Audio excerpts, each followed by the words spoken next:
Je vais juste, bonsoir tout le monde, je vais juste ajouter deux remarques. La première, c'est que François Mitterrand lui-même avait dit, tu viens de le rappeler là, c'était dans les 610 propositions, le droit de vote des étrangers aux élections locales. On ne l'a pas fait. Je dis on ne l'a pas fait parce que j'y étais, j'en faisais partie. Une fois, dans une discussion en tête-à-tête, il m'a dit le peuple français n'est pas prêt. Alors lui, qui a imposé la fin de la peine de mort contre la volonté du peuple français, il me sort ça comme argument.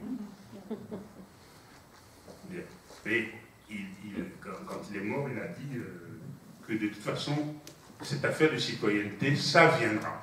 Ça s'inscrira un jour ou l'autre dans la loi française. Donc, 40 ans, ça n'a pas suffi, hein, mon ami, il faut continuer. La deuxième remarque, c'est que c'est quand même une affaire qui apparaît extrêmement injuste, en particulier pour les citoyens de l'ex-empire colonial français qui, aujourd'hui, appartenant à des pays qui sont devenus indépendants de la métropole, on disait ça comme ça, ont choisi de vivre en France. Ils ont la culture française, ils ont la langue française, etc. Et ces gens-là, moi, quand ils m'interrogent, parce que j'ai assisté à des conférences comme ça, multiples, hein, où j'ai été interpellé même dans la rue, où on me dit, mais quand même, Kofi, ce n'est pas possible. Nous, nos grands-parents, sont venus là se battre en 14-18 et en 39-45 pour libérer la France contre les Allemands. Et aujourd'hui, les enfants allemands ont le droit de vote en France, et nous, on n'a pas le droit de vote. Qu'est-ce que c'est que cette injustice? Alors ça, c'est des choses, effectivement, on n'a pas... Moi, j'ai parlé de ça avec le président Mitterrand, qui m'a expliqué que le droit de vote accordé aux Allemands fait partie d'un projet politique d'Union européenne, ce que je comprends bien. C'est ce que tu disais à l'instant. Maastricht a apporté une grosse modification dans la pensée politique sur le droit de vote en France et dans les autres pays, les 27 autres, 26 autres. Et donc, il va bien falloir qu'un jour ça arrive. Ça fait partie, effectivement, des paramètres d'intégration quand on vit en France. Bon, moi, je n'ai jamais revendiqué. Je viens de l'étranger. Je suis né au Togo. Je suis arrivé ici pour faire des études supérieures. Et puis, je ne suis pas reparti. J'ai trouvé chaussures à mon pied à la forêt Fouenant. Et je me suis marié ici, je ne suis pas reparti. Je suis resté. Mais je n'ai pas revendiqué de voter tant que j'étais étranger. J'habitais Saint-Pouilly déjà depuis longtemps. J'ai attendu le jour où je me suis rendu compte que dans ma famille, on était 4. Ma femme, nos 2 enfants et moi. Je me suis rendu compte subitement un matin que tout le monde était français dans cette famille, sauf moi. Et donc, j'ai postulé pour redevenir français. J'avais perdu la nationalité à l'indépendance du Togo. Ils me l'ont accordé assez rapidement. Et puis, j'ai eu le droit de vote ensuite. Et j'ai voté régulièrement jusqu'au jour où j'ai été moi-même élu. Voilà. Je trouve que c'est une affaire... il ne faut pas que l'État français fasse de la discrimination à la citoyenneté, parce que ça s'apparente à ça. Hein. On ne peut pas demander aux étrangers, aux immigrés qui vivent ici, de payer leurs impôts et de se taire. Ce qui se passe dans leur commune les regarde.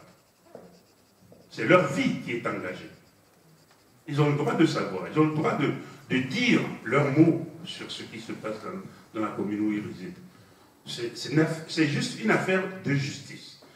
Et donc, voilà, de tous que vous êtes là, on va chacun essayer de convaincre 10 Français, et qui, en leur demandant d'en convaincre 10 autres, ça va aller assez vite. Hein. Et puis, c'est nous qui demanderons,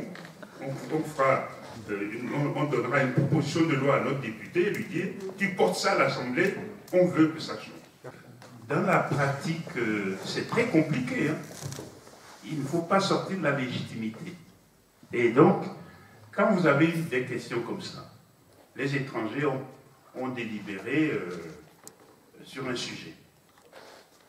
Ils vous l'amènent au conseil municipal. Pour le présenter aux conseillers municipaux, c'est très compliqué. Vous êtes arrivé au conseil municipal, vous avez déclaré ouvert la séance, et pour donner ce compte rendu, vous devez fermer le conseil municipal. Mais vous suspendez, vous dites, je décide, je vous dis que la séance du conseil municipal est suspendue. On lit ce que les étrangers ont donné, et après, on dit, la séance est ouverte. Tu ne peux pas faire ça comme ça. Donc c'est très compliqué, les maires ils font ça une fois, 2 fois, 3 fois, puis après, bon, ça va, hein. On n'a pas que ça à faire. Un des problèmes posés pour illustrer ce qu'il dit, c'est que quand les enfants nés d'étrangers en France sont donc français, même il existe des parents qui sont en situation irrégulière et qui ont des enfants qui sont français. On ne peut plus les expulser. Regardez ce qui se passe entre Mayotte et les Comores. Alors, ils ont décidé d'expulser les étrangers, les Mahorais qui vivent. Mais c'est impossible. Ils ont rêvé la nuit. Ils n'ont rien compris. Ils ne peuvent pas expulser ce genre. Il y en a plein qui ont des enfants qui sont français, donc ils ne peuvent pas les expulser. Et puis comment on fait ça? Les Comores disent, vous gardez vos gens là-bas, nous on n'en veut pas. Il n'y a pas un bateau qui accostera ici. Vous faites quoi? Vous gardez les gens dans les bateaux? Ils démolissent les maisons quand même. M. Darmanin, il est fou. Il est fou. C'est pas possible.